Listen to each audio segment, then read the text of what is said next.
Hey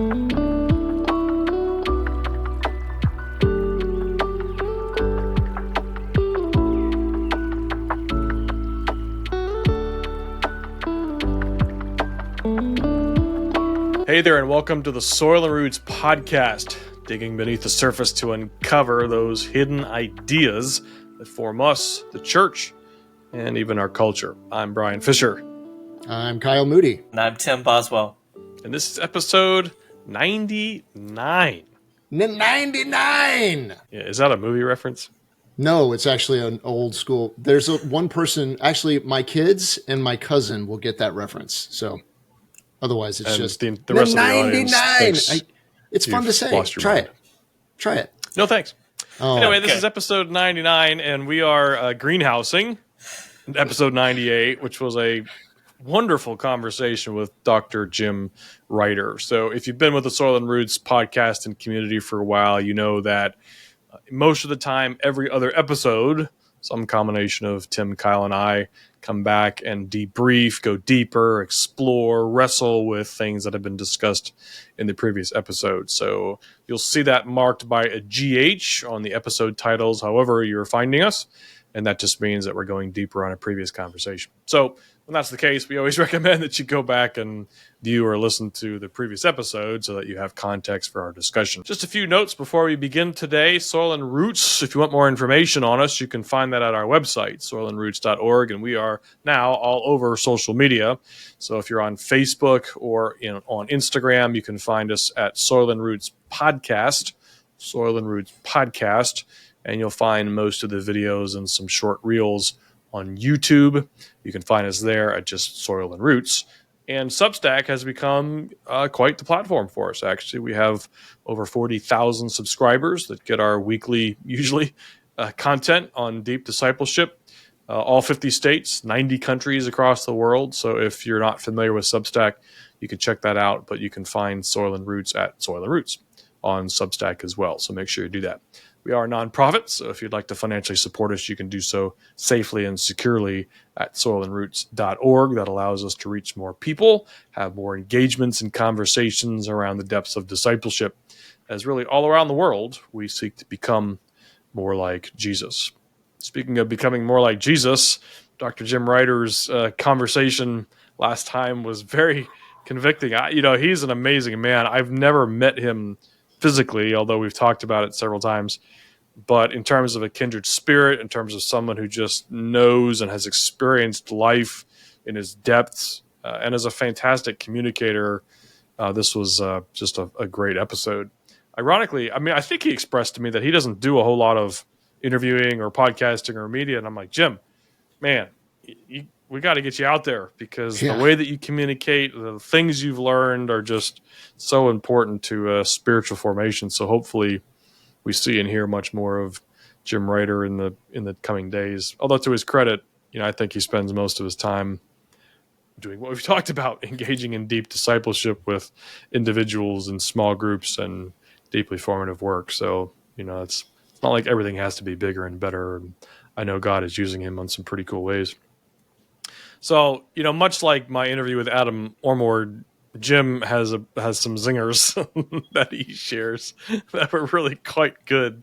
And, it's one of those things where when he talked about the role of a pastor being a shopkeeper, when he talks about church being too safe, when he talks about, we've lost the art of soul care in favor of mega church and broadcasting and media, he can say those things because he is a pastor, right? So, he has the street cred to be able to make those comments. I think I wanted to start by sort of getting your vibe on his comments about the modern church. So, I asked him to sort of articulate the fact that when we talk about the critical journey, the book that the whole interview was about, and that there are 6 stages to discipleship, but that the modern church is really good and effective and helpful at guiding us through stages 1, 2, and 3, but not present, not a factor in guiding us or even educating us or helping us through stages 4, 5, or 6. His reply to that was probably a little more strident than even the book was. And, he links it to the sort of hidden desire in pastors' hearts to have larger and larger congregations and bigger book sales and, sort of the temptations. So let's start there. Do you agree that the church is really good at stages 1, 2, and 3, but has not, and by church, I mean institutional church, local church, building, denominationalism, has been helpful in guiding you into the later stages? Or would you agree that, my personal experience in the institutional church would line up exactly with what Jim was expressing?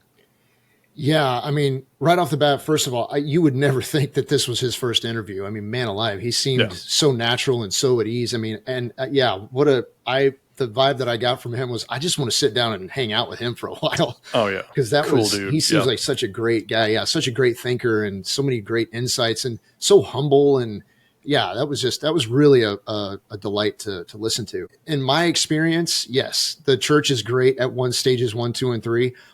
I didn't even know what stages 4, 5, and 6 were until we started doing soil and root stuff. And when I started doing spiritual direction, that was when I did that. And I did that for probably a good year and a half. That really transformed my relationship with Jesus. It took me to another level. And we talked about this, but that sort of spiraling effect when you're in these different stages, and it's not just about attaining one and then going to the next one. There's multi-layered. And that, for me, that's where I experienced Jesus and my relationship and my faith and who he wants me to be in a way that I'd never, ever experienced in church before. And again, it's not a knock on the church. It's just like you guys were talking about, I don't think it's set up the way that it is now. It's not set up for those kind of interactions. So let's briefly review the 6 stages for our audience. Stage 1 is basically being introduced to God. It might be when we are evangelized or when we come to faith. Stage 2 is learning about God. So we are involved in Bible studies and consuming all sorts of content to help us grow in our knowledge and understanding of God and the Bible. Stage 3 is a life of service. That's where we begin to serve the church and then all the outreaches that the modern church institutions have. Stage 4 is called the journey inward. That's a time of tremendous introspection, inward looking, usually accompanied by the wall, which is some sort of usually crisis of theology or life circumstance that causes all the things that we built in stages 1, 2, and 3 to be called into question. And if we press into that, Lord willing, stage 5 is the journey outward, where our love for others deepens and our service models look very different. And then stage 6 is a life of love, where we're so consumed with God and Jesus that we sort of radiate him wherever we go. So we're talking about the institutional church stopping at stage 3 once the institutional church gets us involved in their programs and their service and their missions movements. Then that's sort of where the journey ends in the modern church institution stage. But unfortunately, virtually every human being, at least it gets to a certain age or life circumstance, hits the wall. And from there, we have all sorts of unrest. So, Tim, I wonder if you've thought about the ramifications of Jim Reiter's statement. If, in fact, the church sort of stops after stage 3 and isn't prepared or set up to help individuals through the wall through stage 4 and onward, so what? I mean, the modern church institution has been humming along for the last 300 or 400 years in the West. So what's the big deal? Have you kind of thought through what does it mean for church and culture if we don't have that support, that guidance into the deeper aspects of the faith? So a couple of caveats I would throw out there before kind of addressing your question. One is something that you've mentioned multiple times in the past, Brian. I just want to toss out for our viewers and listeners again, is that although this is a very helpful way to understand discipleship and the Christian journey through the critical journey and these 6 stages, it is one scaffolding. It's one knowledge structure that we can use to understand this. And so it is going to apply very well in some situations, not as well as others. It's one of many ways we can understand it. And some are going to resonate with this more than others, but it resonates with me. So if we have churches that are doing very well in stages 1, 2, and 3, which has been my experience, and if that is not necessarily the catch-all term for everyone, but if it represents overall trends, then we're going to see those things that are done very well in stages 1, 2, and 3 flourishing. We should be expecting to see issues such as evangelism and corporate praise and worship and service within the church and other aspects that are emphasized in stages 1, 2, and 3 doing very, very well. And I would suggest that we are. And those are good things. They're necessary things. They're vital to the Christian faith. But if that's the case, and that is the overall trend, then we would see those things connected to stage 4, 5, and 6 being more minimized, not being taught, discussed, actively pressed into. And at least in my experience, they are not given as much emphasis. And much like Kyle, I was not really aware that I knew there was more. I knew there was a greater depth that we could be pushing into, but I didn't understand it in this sense. And so I didn't realize quite how much I was missing until I started to push into this. And so I think that the trend there as well is that we are not seeing the depth of discipleship and all of the after effects that come from this lack are widespread throughout culture, I would suggest. As we've explored deep discipleship in the first 4 seasons, just to briefly review for those that might be new to the podcast, we're in season 5, which is called Conversations. So we're basically inviting specialists, storytellers, deep disciples, explorers from different walks of life onto the show to talk through specific things that we've introduced in seasons 1 through 4. So season 1 was all about the Great Omission. That's the circumstance in which we find ourselves that we're working on here at Soil and Roots. The Great Omission, meaning that we talk a lot about disciples but struggle to make them, in the sense that many folks involved in Western Christianity don't see character formation, becoming more like Jesus, as the core point. And then seasons 2, 3, and 4 explore 3 major obstacles to that journey. And if you haven't gone back and listened to or watched those seasons, you can do so at your leisure. So where this conversation fits in really well, I think, is that Dr. Reiter has a deep understanding of the Great Omission and would say that this lack of attention, education, guidance, support in stages 4, 5, and 6 is a key contributor to the Great Omission. Meaning, to ping off of Richard Foster's quote, we don't need more talented people, we don't need more gifted people, we need people of depth. And that depth comes through not simply learning or gathering more information. It comes through experience. It comes through suffering. It comes through persecution. It comes through this sort of, the Holy Spirit gently or not so gently working away at our rough edges and freeing us over time to love more like Jesus. So it begs the question, Kyle, that, is church too safe? If the wall, stage 4, are characterized by some pain, some suffering, some deep questions that we don't normally want to talk about,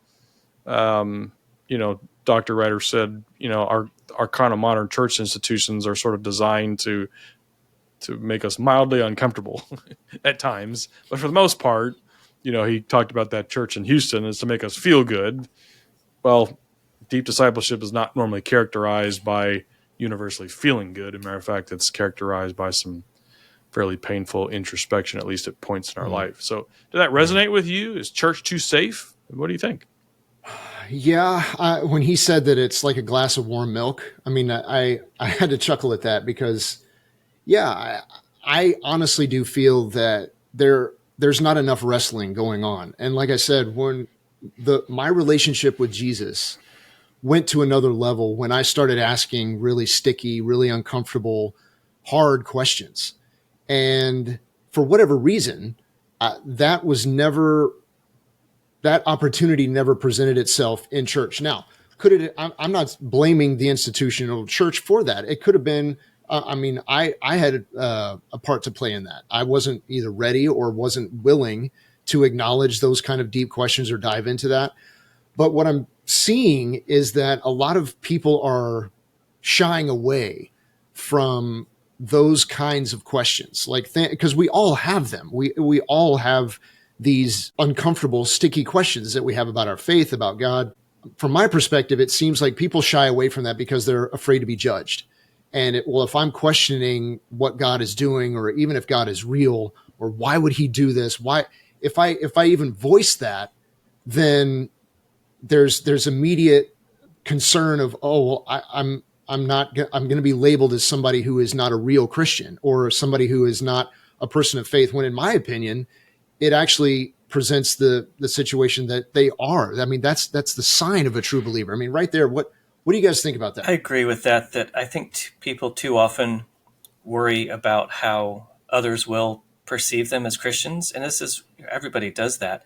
But there's this idea that there's a good Christian and a bad Christian, and you can distinguish the good Christian by, the praise music that they listen to and how many Bible studies they go to and the bumper stickers on their car, and whether they, use the right language at the time, whether they understand even all the church success lingo. in their life. I mean, Yeah. Look, see God's blessings on their life and make sure that everything is going well. And, that's a standard that none of us can really live up to and shouldn't necessarily be trying to. It's messy. It's frustrating. It's hard. The Christian life was never meant to be either perfectly pleasant or perfectly safe. And I think too often, of course, I, like everyone else, drift toward feeling comfortable and warm and safe. I want those things. They feel good. I love when Jim referenced to that Wilbur Reese poem, $3 Worth of God. And I'm going to read a few lines more of it here. I would like to buy $3 worth of God, please. Not enough to explode my soul or disturb my sleep, but just enough to equal a cup of warm milk or a snooze in the sunshine. I want ecstasy, not transformation. I want warmth of the womb, not a new birth. I want a pound of the eternal in a paper sack. I would like to buy $3 worth of God, please. And I've been guilty of that myself, wanting ecstasy, not transformation, wanting the warmth of the womb, not a new birth, because getting reborn is painful. It's hard. It's terrifying. And really pressing into God requires that kind of courage to go through that again and again, to willing to get hurt, to willing to get shaken up, to get willing to have God tear down the walls inside and redecorate as he sees fit. And that takes a lot of boldness, and that can be scary. And it's harder, I think, if you are in a place where others are not necessarily doing that around you, and where you at least feel like the expectation is for something else. I'm one of these people who probably is countercultural in that when I come across somebody who says that they're a pastor, whereas many people would normally bestow honor, my eyebrow goes up, and I'm like, well, I'm immediately suspicious, if not curious, and will kind of withhold judgment about how that title applies until after I get to know the person. And the reason is because in my career I've interacted with probably more pastors than most, just because of the organizations that I've been involved with. And from my sample, probably 50% of the pastors that I've run across are guys that I would love to hang out with, and they could have babysat my kids, and would be somebody that I'd be comfortable divulging myself to. And the other 50% were jerks. Great communicators on Sunday morning, able to spin a good sermon and to crack a few good jokes and maybe slightly provoke some people. But behind the surface were deeply insecure people of poor character. And so I resonate with, Jim's comment that the modern pastor has sort of been forced into being a shopkeeper. And Kyle, to your point, we don't want to sit around and cast blame, but responsibility for that is not just on the church institutions. And he said it, it's what people want. Like the church can only, as an institution, can only do so much if the people that are in the church don't want stages 4, 5, or 6, and don't want accountability, and don't care if their pastor is a person of gentleness and kindness and compassion versus able to deliver a great sermon that makes us mildly interested. So I find myself wrestling with, the concept of are people afraid of taking their doubts and dissensions and concerns to their institutions? I don't know if that's more of an institutional issue, that there's good reason to be afraid of being kicked out. I think in some cases that's true. But in other cases, that if Jim is correct, and that most church leaders are still in phases 1, 2, and 3, then if we find ourselves at the wall with questions and concerns, it's not only maybe a fear of being judged, it's that they're not going to understand me. Mm-hmm. They're not going to understand the darkness and the dark night of the soul that comes in stage 4 in the wall if they've never been there. So I'm not going to have a mutual heart experience if I take this to my church. Therefore, I'm just going to, in most cases, sit and find myself lonely, because where am I supposed to go with this stage if there's no institutional structure to help me? So the wall. Do you think that at one point, and again, I'm talking about an adult believer. Do you think that everybody, and not just believers, everybody gets to the wall? Everybody has that situation or that event, whatever that happens, and it's either they press into it or they turn back. Because do you think that there are people that have not hit the wall, and Sure. will they ever? Do you think they will ever hit the wall? I think if we are acknowledging that Jesus invites us into deeper and deeper fellowship with him, it's hard to imagine a path that doesn't involve questioning and some suffering and some sense of, I'm going to use the term lightly, but deconstruction, meaning saying, why do I believe what I say I believe? Do I actually hold to what I say I believe? I think you see that with Peter. You certainly see that with Job. You see it with Abraham. There's just too many characters in the Bible that go through some period. Jacob, wrestling with the angel of the Lord. They go through some time of extraordinary strife and tension and pain as a means of moving them closer and closer to God. I was reading A Bruised Reed, which is a very old devotional from like the 1600s, I think. And at one point, the author says, Christ breaks us and then heals us. Mm-hmm. But if we're not open to the breaking, if we don't submit to that breaking, then what's supposed to be healed? But I do think there are people that haven't yet hit the wall, probably because of age. I think this tends to be, at least in our culture, a middle-aged experience. That it has been for me. I think maybe there's invitations into it in our teens or 20s. I think we could be a help there, because those invitations earlier in life are just as valid as those invitations later in life. But I think for some reason, call it a midlife crisis, call it middle age, and sort of contemplating the end of our life more than the beginning of our life. I mean, all those things are in play. I think it's often an experience probably that we submit to in our 30s, 40s, and 50s versus, our teens and our 20s. That's not universal, but I do think, therefore, there are folks that have not yet been presented with that invitation just because, they haven't lived enough life yet. And that's not a judgment. I think that would describe my own life. Yeah. Well, I think too that it's going to depend on their understanding of what a Christian is supposed to do when they come into this kind of hard time. So a provocative comment that Jim made about the wall was, he said that it's marked by the emptiness of earlier constructs, that we can't go back to those because deep down, he said, there's the sense that they don't work anymore. And that's what makes it a wall, not just it being a difficult time.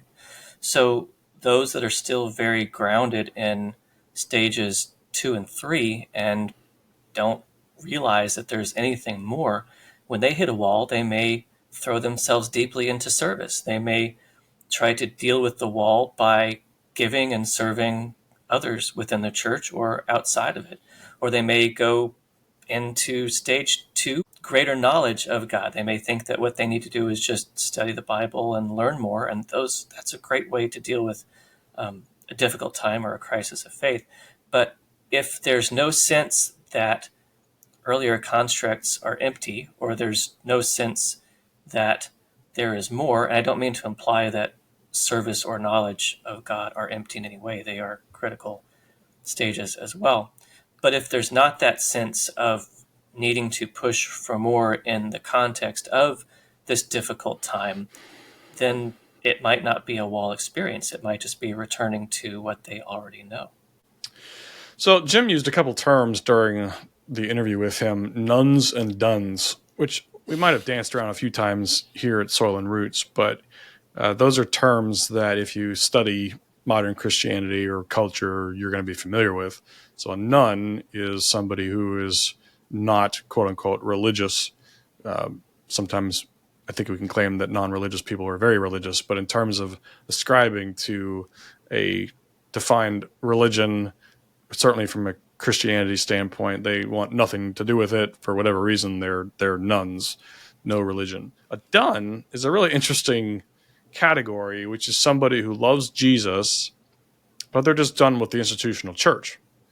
So they've walked away, or they have never experienced being in an institution, walking through stages 1, 2, and 3, or they've been in 1, 2, and 3 for a long time, and the church no longer meets a need, no longer helps them in their spiritual journey. And so they say, you know what, I can grow more like Jesus at home. I can listen to any sermon I want on my cell phone. I can worship the Lord with music in the comfort of my home. The modern church experience no longer, I'm not in stage 1, 2, or 3. So there's always the argument, well, church is not what you get out of it, it's what you put into it. There's that whole sort of overdone argument, but I think the heart condition is real, which is I'm done with the modern constructs, because it no longer helps me in my relationship to become more like Jesus. So interesting terms. Let's just talk about the duns. I think nuns are fairly straightforward, but from a dun standpoint, I think there's various studies that indicate that group is growing, especially post-COVID. I got an email last week from a gentleman originally from Africa. He's now in the States and he's part of a church, and everybody went virtual during COVID, and he never went back. And he's fine with that. And most duns that I run into are like, hey, yeah, I miss parts about it, but I not enough to go back. And in some cases there's been church hurt. They've just been so wounded by the institution or by church leadership for whatever reason. They're like, yeah, I'm done. And we're going to the church is going to bring out Hebrews 10, 23, 25. Like that's the constant, get your butt in church verse. But it falls flat when you're the one that's been harmed, or is realizing that the modern day church isn't assembling together in the way that verse means, at least to them. So curious, Kyle, where are you? Are you a done? Where are you? Yeah, I think that there's so many layers to this, and I think that don't overcomplicate it, Kyle. Just answer the question. Oh, I can't help it overcomplicate it. Are you kidding me? But yeah, the thing with me that I keep going back to is I want to be sensitive to people that say they're done, and people that say that they want to stay in the brick and mortar church. As far as me personally, there's probably a different kind of category that I can't whimsically think of a great term for it off the top of my head, but like I'm done with certain aspects of the brick and mortar church. But at the same time, there are things that are in our church that I like. Our choir. I mean, the kids' choir has been such a huge blessing and such an amazing opportunity for them. And my oldest daughter, Delaney, I mean, she's been doing it since kindergarten, and she's going to be 15 next month. And all of my and my other two kids have been doing it since kindergarten as well. And it's been a wonderful, amazing thing. Now, I'm getting my church experience from greenhouses, from devotions with Michelle. It's especially the last couple of months, it has not been from the sermon on Sunday. I would love to see us as believers having conversations about that without judgment. I think that both ways, people are so quick to judge. Like, well, wait a minute, you're not in church, so you're da-da-da. Or wait a minute, you're in church all the time, you're just doing that, you're just buying into whatever. So I think that there's a middle ground there, and that's where I get really excited about the conversations that we can have with each other about, well, why aren't you in church, or why are you in church?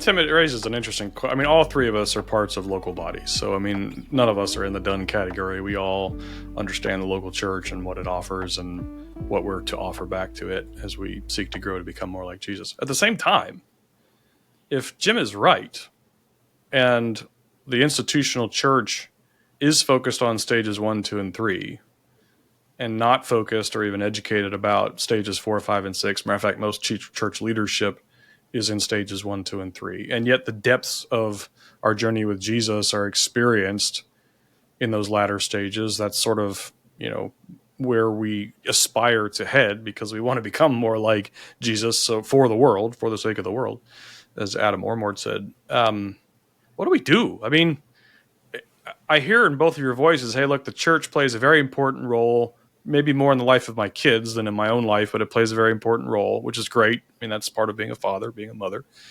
At the same time, if we're connecting the dots here and we're saying, but the deeper transformation, the depth of spiritual character is developed once we experience the pain and suffering and introspection of stage 4, and that enables us, that frees us to become more like Jesus. And if we become more like Jesus, we're going to have a greater impact on the world.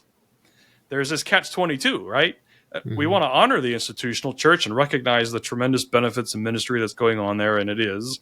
At the same time, say, but look, we're missing critical aspects of the faith and of what it means to gather together as a body. And very few people are raising their hands saying, is this it? Like, so what would it look like? Tim, if we were to look at the institutional church, a 6-stage institutional church, and we're going to grant you that this is all theory, it's just a way of looking at discipleship, but let's just play with the construct since we've invested so much time in it. What does a 6-stage church look like compared to what we have now, which is primarily a 3-stage institutional church? There's an easy question for you, Tim. Right. I think there's 2 ways to approach that. So one that we could spend probably hours discussing, and I am incredibly unqualified to even address, is how we would take the existing structure, the institution itself, and think about how it might be modified and adapted or transformed from the ground up in order to somehow minister to and encourage all 6 stages. I suspect that it would be so radically different from how most churches are currently set up that we would hardly recognize it. There would have to be so many things that would be done differently that the institution would need to be in a very different setup from what it is now. But the other way to approach it is to say, well, if that is the case, what do we do now? Meaning not people trying to tear down an institution and erect something totally different in its place, but those who are living in the now and trying to actively pursue their own apprenticeship with Jesus in the context of the existing structure and hope that it does change over time or through a move of the Spirit. And that's maybe a different question. So I think it starts with recognizing that God is king of the universe, recognizing that cosmic dimension. And that goes with exactly what Kyle was saying, which is that God is everywhere. So he is within the walls of the brick and mortar church, and he is moving and teaching and ministering there. And he is outside the walls of the brick and mortar church, recognizing that this is church right here, where 2 or 3 are gathered in my name, there am I among them. So rather than having this distinction that bifurcates the Christian experience and says, this is church and this isn't, and people on this side saying, what are you doing spending all your time just, sitting in a pew? As you said, Kyle, and others on the other side that are saying, what are you doing trying to have home church or these discipleship groups? You got to be here on Sunday morning. Recognizing that there are things that are done very well and that God can move anywhere and that we have strengths coming from both sides of that. But I would say that for those who are feeling that yearning for more and are ready to push into those deeper stages, understand that maybe your well needs to be filled from multiple directions. Maybe there are ways that it is filled on Sunday morning in church, and there are good things that are being accomplished there. But maybe that shouldn't be the entire picture if there are parts of your spiritual discipleship that are not getting addressed. And so you're going to need to find that somewhere else. It's going to be conversations like this. It's going to be greenhouses. It's going to be the kind of soul care that Jim is describing. That's critical. And until we understand there being this whole picture of Christian discipleship and not these separate spheres, we're going to continue to have these us versus them feelings, or this incomplete understanding that God is king of the universe. There's no sacred and secular. There's just everything that belongs to him. And all of it should be an opportunity for us to press closer and deeper to him. Amen. I connect, and maybe I'm alone in this, the lack of deep discipleship, stages 4, 5, and 6 in modern Christianity, with cultural and moral decline. So my concern is that if we don't understand that the purpose of us going to church in the first place is to have our character formed, is to become more loving, is to become holier, is to become more compassionate, more merciful, wiser, kinder, able to negotiate difficult relationships, able to discern our own hearts and the hearts of other people, that's the point, and that from that, love flows out and has the multiplication effect that we all desire. We get what we have, which is abortion rates and divorce rates and pornography rates, pretty similar inside the church as outside the church. Church splits, anger, division, extraordinary strife, nonsense in church leadership. I mean, as we record this, and we're all in the Dallas area, just in the last 2 weeks, 3 major celebrity megachurch pastors have fallen from different perches just in the time frame between the last time we recorded. Yeah. That type of stuff, I'm not passing judgment on those situations. I'm simply saying that it's extremely common. And I realize that we want to say, well, for every pastor that has some public scandal, there's 1,000 that don't. And I think that's true. At the same time, we continue to reward institutional growth with men of questionable character who, it's not so much that they screw up, it's that in most cases, whatever they screwed up on has been silent or lied about for years. There's obviously some character issues there. It's not enough to sit back and say, well, we love our churches, and we do. And this 4, 5, and 6 stuff, the deeper levels, we're just going to have to figure it out some other way, because to try to reform the institutional church, good luck, because the stakes are very high. There are people that are dying. There are people whose lives are being destroyed. There are people sitting in profound loneliness because we're not making deep disciples. And in many cases have no idea that that's what we're supposed to be doing. So I get a little bit more passionate and riled up, I guess, especially after my conversation with Jim, because it's not just a theoretical, theological conversation. You imagine the lives of those people sitting in the pews of these churches where the mega church leaders have fallen hard, and how that resonates with their own souls. You want to talk about the wall. If I was a member of one of those churches, I'm going to be coming around and saying, my megachurch pastor had the best theology, biblically orthodox, taught hundreds of thousands of people, and yet was guilty of whatever 30 years ago and covered it up for 30 years. I don't care about the theology anymore. I care about character, and that they remained unrepentant when that was supposed to be the whole point. Like, this is very real to me. Mm-hmm. Number one, because I'm sitting in the wall myself, but number two, because I think moral carnage is the result of a lack of deep discipleship. And so it's difficult for me to always sort of rah the institutional church. I'm just being blunt. Yeah. I'm grateful for my experience in the institutional church, but even in the small church that I was a part of for 10 years, the divorce rate fairly high. I know of all kinds of nonsense that was going on inside and outside. I mean, where's the difference, really? Oh, we have good doctrine. Oh, we're correct. We're more right than you. I think that's good. I'm a big fan of biblical doctrine. Don't get me wrong, but biblical doctrine can be formative and can not be formative. So what do you do with that? So, excuse my passion, but I think the stakes are extremely high, which is why I think what the message that we're trying to communicate is so vitally important. We're not striving for perfectionism, but daggone, we better be striving to love better and understanding there's a cost to that, and the cost is real. And there should be help and guidance for everybody that wants to take that journey. And there's not. There just isn't.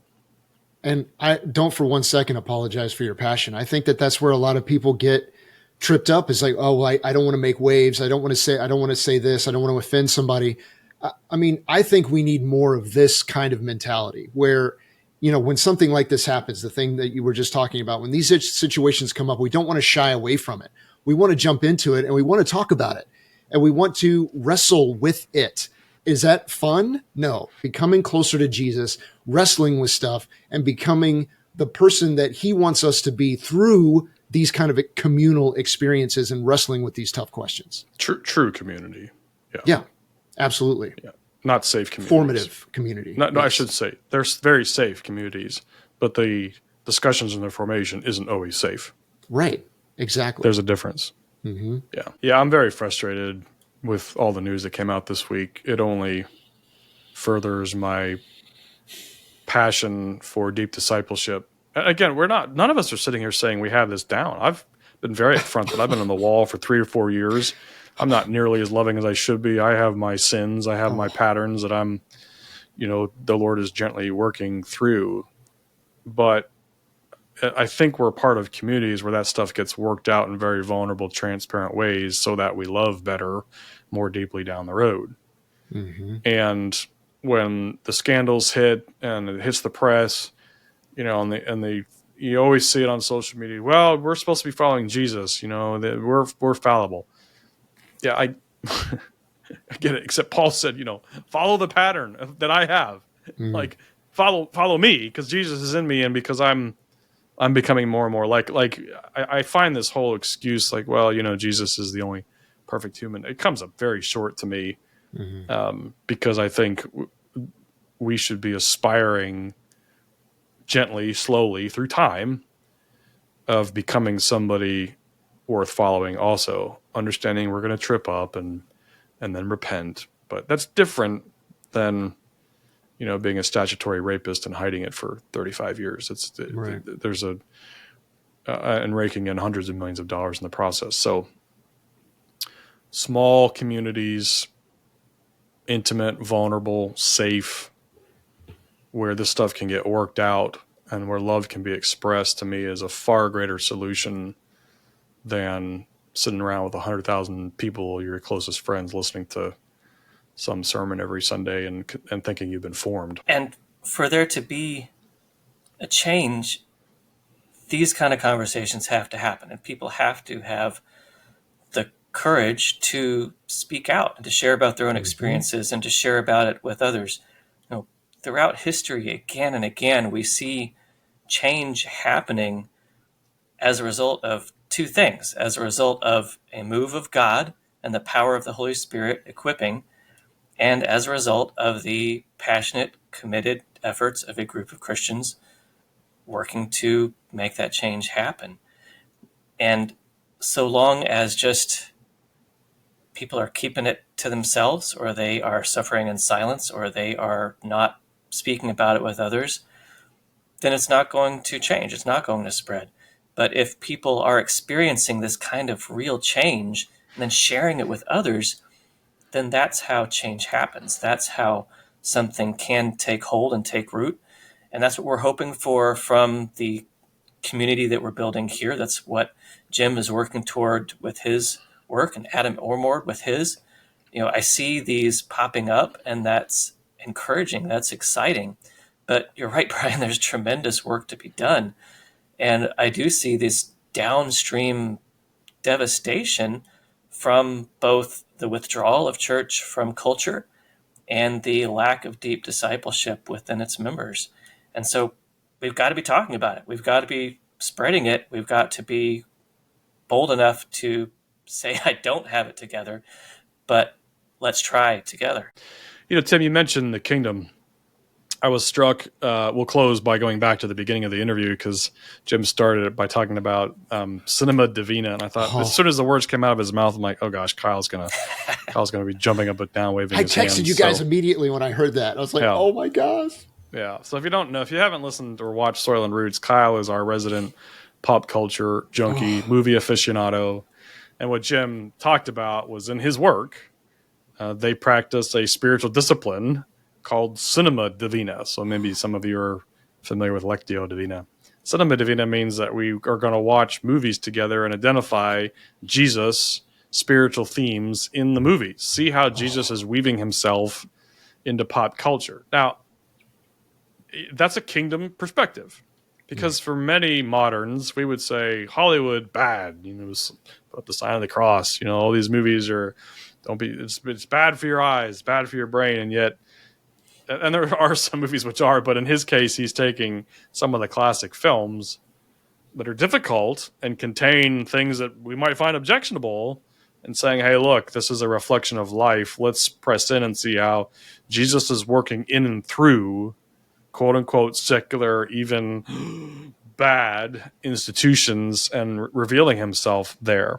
So it's right down our alley because we just got done with season 4, which is all about the kingdom, and we talked about Jesus overtaking and reconciling all 7 mountains of culture. But I felt like we can't close this episode without allowing Kyle to express his joy at some of their kindred spirit using pop culture and cinema to reveal the kingdom. So Kyle, here's your chance, bud. I'm still reeling from that. Cinema Divina. I mean, that blew my mind. Because I've been doing that, but not knowing the label for it. And I've done Lectio Divina when I was doing spiritual direction. That's what we did at the beginning of every single spiritual direction session that I had with my spiritual director. We started off with Lectio Divina, and I had never even known about what that was. I just love the idea of looking at something that is secular and seeing God in that, because you can. I mean, Tim and I were talking about, you'd be hard pressed to find any movie whatsoever that you can't see some sort of theme or aspect of Jesus in it. I think your sensitivity is right. I mean, I think for some people, sitting down and watching a Hollywood movie and identifying Christ in it is helpful and informative. For others, it might be a block. And there needs to be great sensitivity. At the same time, don't you think there's an underlying idea at work, which is this industry, is this movie, is this medium something to be avoided because it's been overtaken by the kingdom of darkness, or something to be redeemed and reconciled through the kingdom? And we're coming to media with these assumptions, and they impact how we relate to it, right? Absolutely. So I was struck by I say this word, I think correctly, the liberality of his approach, meaning the freedom that he felt to take something that was a work of art, objectionable or not, and say, look, this can be redeemed, because in the kingdom, everything is up for grabs to be redeemed. Jesus is on a cosmic cleanup mission. He is reconciling and redeeming all things. And so let's find him in all the places where he's showing up. That to me sounded adventurous. I don't know, Tim, did it hit you the same way, or you think we're crazy? No, absolutely. No, look, if we understand that all real truth is God's truth, then wouldn't we expect to discover it in every aspect of the world and every aspect of our lives? There's a reason that the hero's journey resonates so much. Joseph Campbell, the monomyth. It's because our hearts recognize the truth. They respond to the real story, our true story. And there are echoes of that are woven through many of the stories we write and view. Whether you're Christian or not, you respond and resonate with these echoes because they are connected to the one true story. The fight between good and evil, the 11th hour rescue when all hope seems lost, the happy ending against all odds, this call on an epic quest, a great adventure. All these are aspects of the story that God is writing across time. And so when these come through in the stories that we as a people, as humanity, write, then I think it's right and just to identify and to call out, hey, you know what? That comes from God. God had that idea first. These are echoes of the story, and that's why we respond so deeply to some of these tales, whether it's Lord of the Rings or Gladiator or Titanic or whatever it might be. We can look and say, this is an echo of the real story, and that's why my heart is responding to it the way that it is. And even the darkness or our revulsion at the consequences of sin. We see The wages of sin is death. We see the results of consequences of violence. Even in the darkness, we can see echoes of the true story and the truth that God is revealing. Same as with science and discovering the laws of the world. These are the laws that God made. And it goes back to the so-called split between science and religion, and now the split between religion and popular culture. It's all God's. It's all the kingdoms. And God is sovereign over all. So why wouldn't we be able to see his fingerprints everywhere we look? The fact that you mentioned Titanic in the same breath as Gladiator, I'm still trying to work through that. Love it. Bow of the ship, singing "My Heart Will Go On" has ruined the entire metaphor for me. Hey guys, thanks for a great show. Terrific conversation. I think season 5 between Adam and Jim is off to a tremendous start. I'm getting great comments from our audience. It's a good way to sort of sit in what we've explored for the first four seasons and hear some other perspectives. So thanks for being with us today. It's been a lot of fun. Tim and Kyle and I obviously have a lot of fun recording these things, and we talk quite a bit offline, which is what we hope you're doing. The Soil & Roots podcast journey is certainly designed to be listened to and consumed individually, but our hope is that you're taking these things into your families, into your church communities, into your work communities, and having these discussions, because it is through building these strong, vulnerable, insightful communities. It's a major catalyst in our journey to become more like Jesus. So thanks for being with us today. If you want more information on Soil & Roots, you can just check us out at soilandroots.org. The podcast is produced in-house by Soil & Roots. Our main guy is Zach Fisher. We hardly believe in nepotism here. He is my son. He also provides the lo-fi music for our podcast. So if you dig it, you can find him at Fishu, F-I-S-S-H-U, on Spotify. Thanks for being with us, and we'll see you next time.